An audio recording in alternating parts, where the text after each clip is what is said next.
Hey guys, welcome to this Grille 15 replay for the south side of Halluf. We have a 45% chance to win.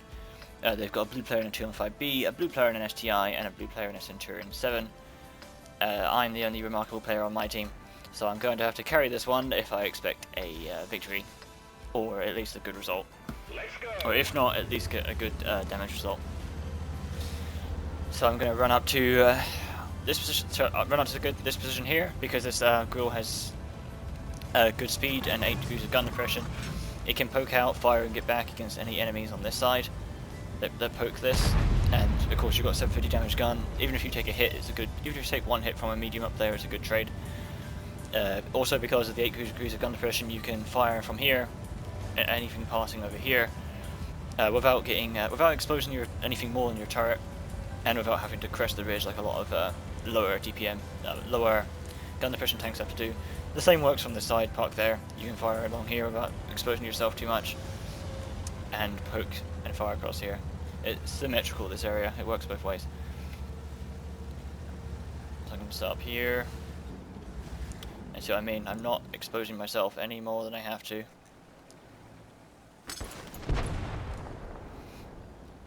While pre-aiming, getting ready for anything to try and run across here. And of course, because you're so fast in the Grille, you beat all the heavies to this position. You beat some of the mediums to this position, which means that the first enemy tank that comes by, which is this T10, is going to get seriously low-rolled by my gun, because that's apparently what I want.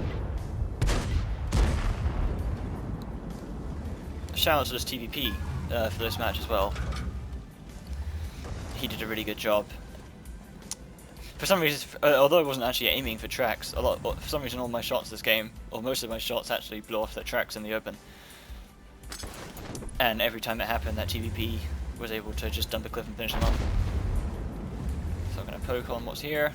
I didn't take any hits, but I bounced off there.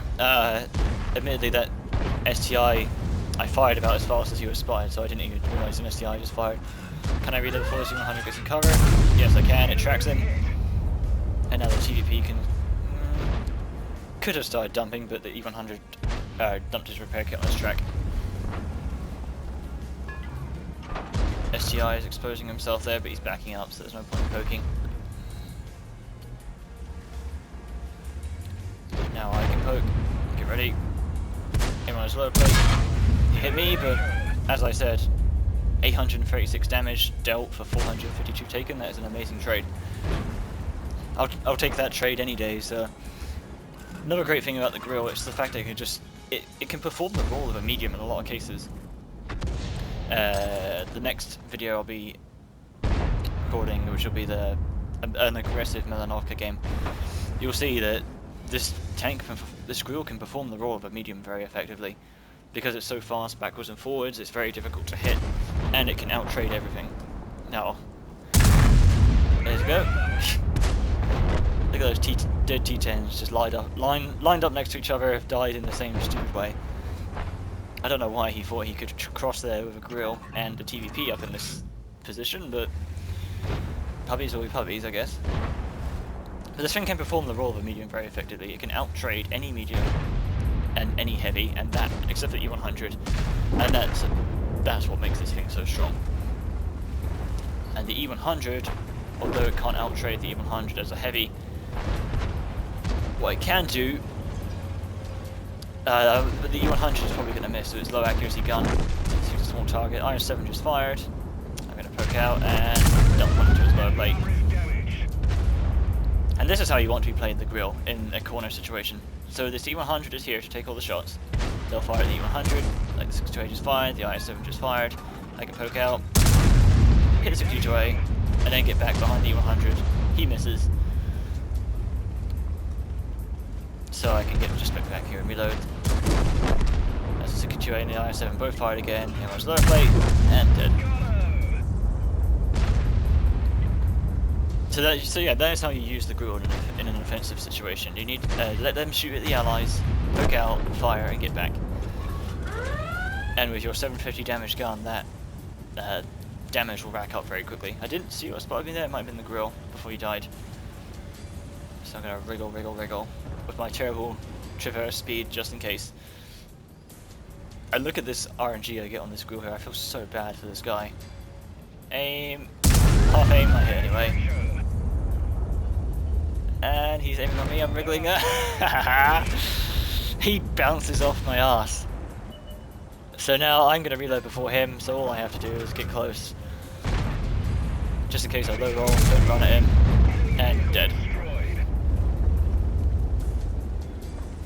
Yeah, I feel so bad for him. I've actually had that happen a few times myself. I've looked at this thing in Tank Viewer. Oh, hello, rear of T95. I've looked at the Grill 15 in Tank Viewer, and I've been scanning all over the back, and I'm not sure what it is on the rear of the grill. For some reason, at the front of the grill it doesn't bounce anything, and people will zero damage the front of a grill if they hit the turret, but it will damage everywhere else. The side armor is also extremely weak. For some reason, I'm not sure why. I've looked at this thing in Tank View. I've been trying to find what is causing this, but for some reason the grill bounces a lot of shots off of its rear armor. I've had this both used for me and against me. In that I believe there was one game yesterday on Pilsen. A grill came around the corner. I fired a beautiful shot it came around the corner to shoot a friendly. I had his rear. I shot at his rear and just bounced off from like 100 meters away. If that, probably less than that. And then I've had it a few times as well, like just there, that grill bounced off my ass. I don't know how, but it happened, which is weird, because he's got a 150mm gun, right? My rear armor is what, it's like 15mm?